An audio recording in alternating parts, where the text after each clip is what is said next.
أعوذ بالله من الشيطان الرجيم. بسم الله الرحمن الرحيم. لا أقسم بهذا البلد وأنت حل بهذا البلد ووالد وما ولد لقد خلقنا الإنسان في كبد أيحسب أن لن يقدر عليه أحد يقول أهلكت مالا لبدا أيحسب أن لم يره أحد ألم نجعل له عينين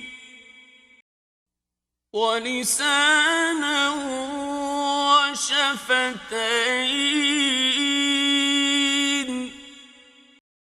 وهديناه النجدين فلاقتحم العقبة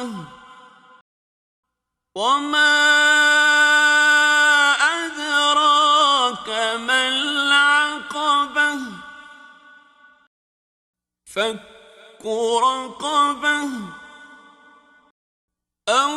إطعام في يوم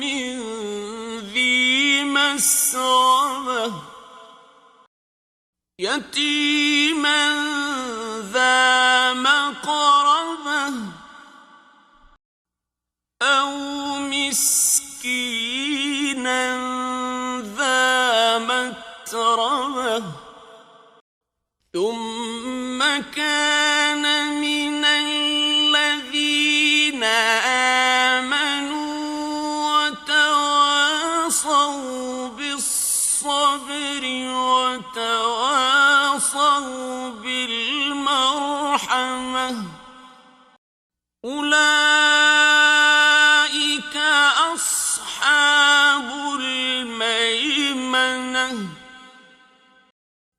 والذين كفروا بآياتنا هم أصحاب المشأمة عليهم نار مؤصدة